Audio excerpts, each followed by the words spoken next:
Bonjour à tous, je vous retrouve aujourd'hui pour une nouvelle vidéo. Elle va être assez courte, je pense.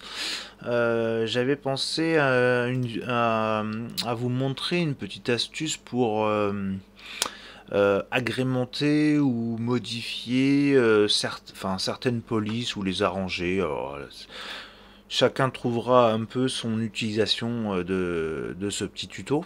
Et donc du coup, ça serait d'écrire un mot. Alors là, j'ai choisi un mot simple, mais ça peut à bien réfléchir sur les lettres à utiliser. En tout cas, là, je vais utiliser une police qui s'appelle la Sugar Snow. J'aime bien, c'est une police un petit peu grosse, un petit peu arrondie. Donc, je vais vous montrer ça tout de suite. Et le mot que l'on va utiliser, c'est le mot papa. Vous allez comprendre pourquoi. Alors, voilà. Ok, donc celle de la police, elle est un petit peu comme ça. Je vais l'agrandir qu'on voit bien. Ok, donc ça c'est simple.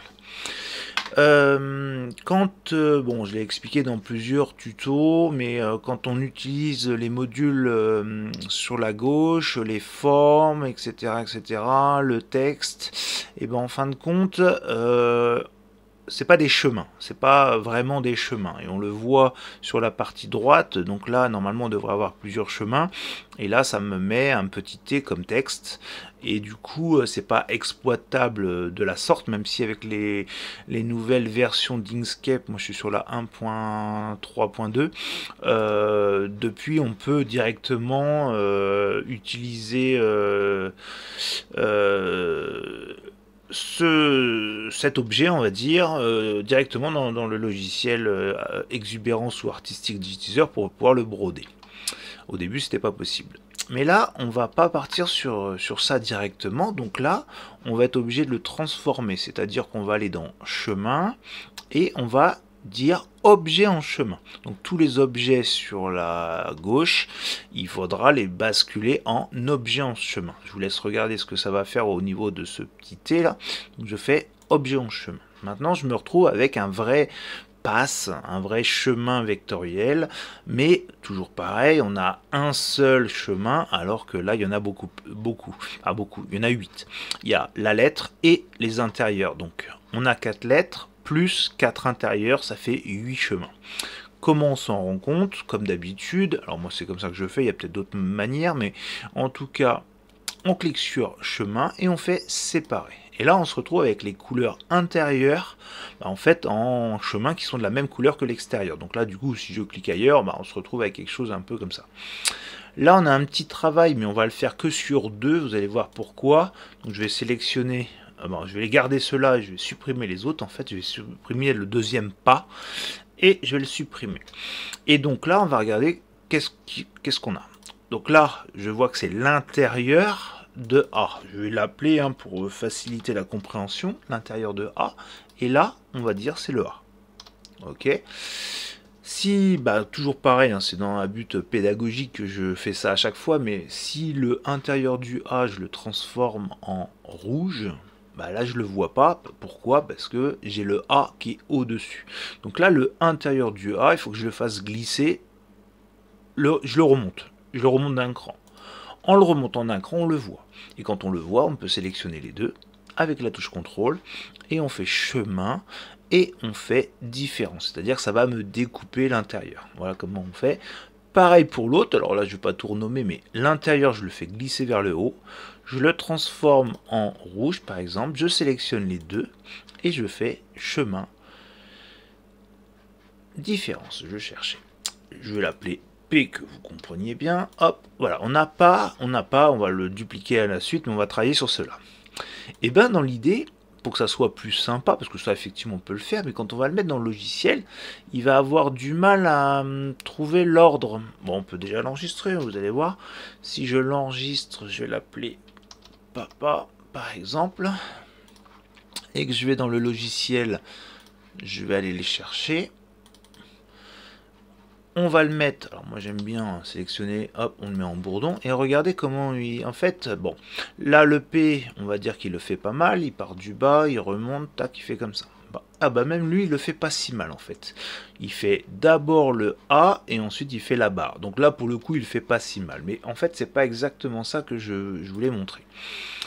Et ben là, je voudrais le modifier en séparant justement des choses pour que ça fasse un petit peu plus, ouais, un peu plus sympa, on va dire. Donc là, pour ça, il faudra bien cliquer là-haut sur l'aimantation.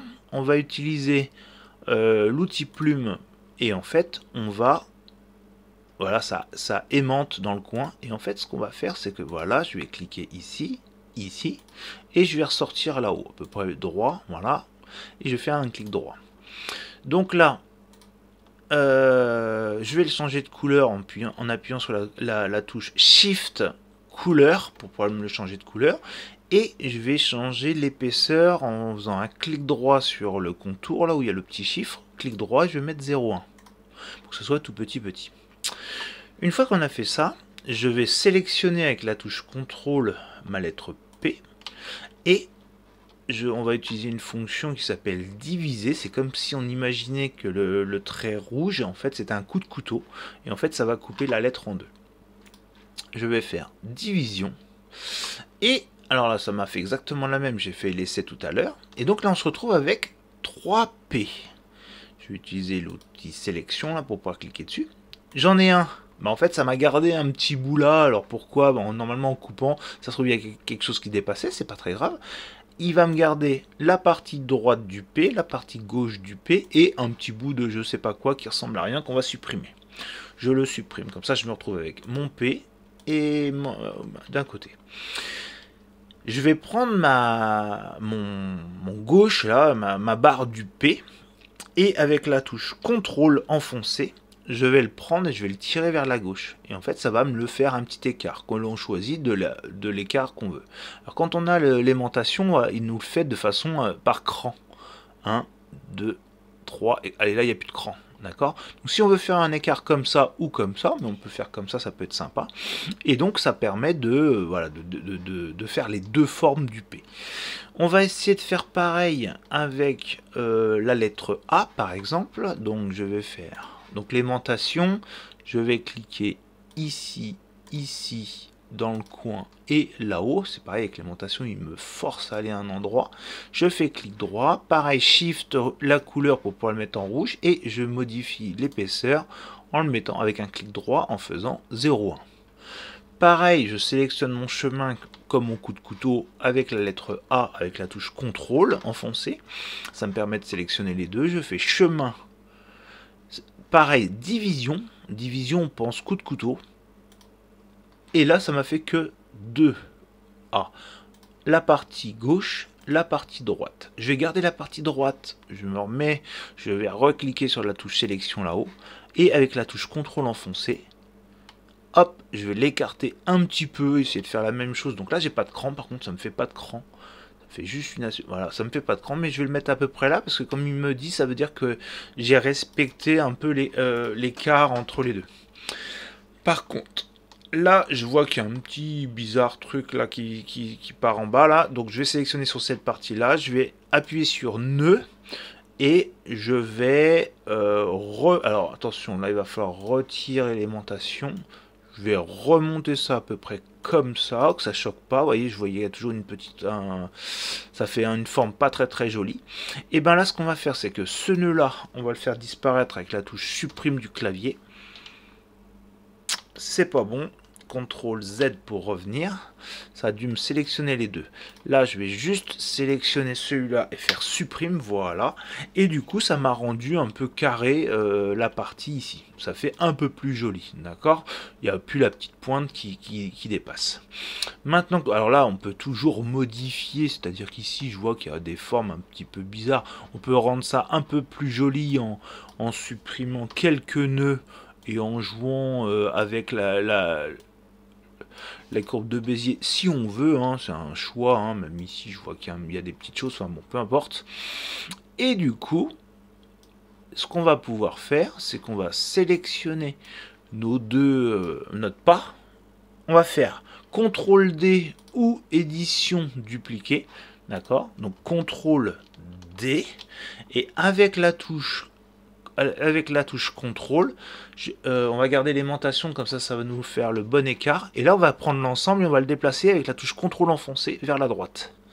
Et regardez, à un moment donné, il va me dire, ah, là, l'écart, il est pas mal.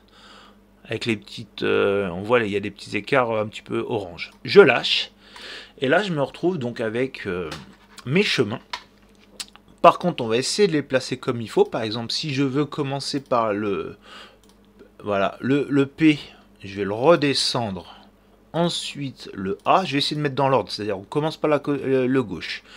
On fait le rond du P, le gauche du A, le droit du A. Et pareil ici, hop, je vais le redescendre pour qu'on fasse quelque chose un petit peu dans l'ordre. D'accord? Et donc là, on peut enregistrer, CTRL S ou enregistrer. Et là, libre à nous de faire ce qu'on veut au niveau des couleurs. Par exemple, si je veux sélectionner toutes ces couleurs-là et les mettre en rouge, enfin voilà, on peut s'éclater au niveau des couleurs. Il y a pas de souci de ce côté-là. Mettre un bleu foncé si on veut, voilà. Peu importe. Et du coup, par contre, oui, effectivement, si on fait comme ça, il va falloir qu'on regroupe les couleurs. Sinon, ça va faire des changements de couleurs partout.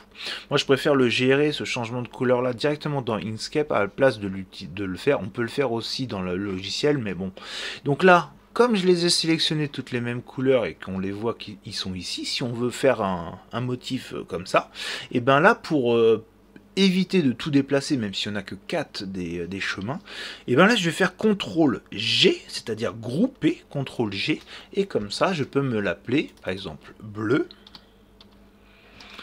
et celui-là, CTRL G, et l'appeler rouge. Voilà pour ça, donc là je vais enregistrer et je vais pouvoir l'insérer directement dans le logiciel, on va voir ce que ça fait. Donc en fait c'était celui-là, hein, je l'ai enregistré mais on voit pas le visuel, mais en fait c'est celui-là que j'ai modifié parce qu'il n'a pas actualisé le visuel, mais si je demande de refaire celui-là, il va me faire les lettres. Donc là on va juste vérifier si les A, ouais, même les A, il le fait pas mal. Si ça ne l'avait pas fait, en fait, il aurait fallu aussi couper à cet endroit-là pour que ça le fasse. Mais là, ça le fait de façon un petit peu sympa. Donc là, on va sélectionner l'ensemble. Et moi, ce que j'ai l'habitude de faire, c'est la densité. Je la règle à 0,40 ou 0,35. Il faudra faire des tests.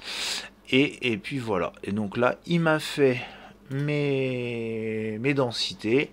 Toujours, moi je jette un œil dans dessiner, qu'on voit bien si les couleurs ils sont bien regroupées. Et donc là, ça permet de voir. Ah, d'ailleurs, il m'a changé l'ordre. Ah, c'est peut-être moi qui ça l'a fait dans le mauvais ordre. Mais donc là, il me l'a fait dans le mauvais ordre, c'est-à-dire que le bleu. Ah ouais, d'accord, il m'a carrément changé l'ordre. Alors ça arrive sur le logiciel, je ne sais pas pourquoi. Je lui ai donné un ordre bien précis et regardez, il commence par la fin, il me fait les A d'abord, etc. Donc là, il y a une solution, c'est-à-dire que ici, dans sélection, voilà, et donc là, lui, pourtant, je l'ai bien mis dans le bon ordre et il veut pas me le faire, il veut pas, il me change l'ordre. Donc là, c'est parce qu'en fait, il est en séquence automatique. Si ben je dis que, alors, hop, si ces trois là au début, je voudrais juste regarder ce qu'il me fait en dessiner lentement. Voilà, donc là il me le fait dans le bon ordre, d'accord. Pareil pour les autres, c'est-à-dire que celui-là, hop, on sélectionne au début. On va regarder dans l'ordre qui me le fait. Voilà, et donc là il me le fait comme il faut avec le changement de couleur, d'accord.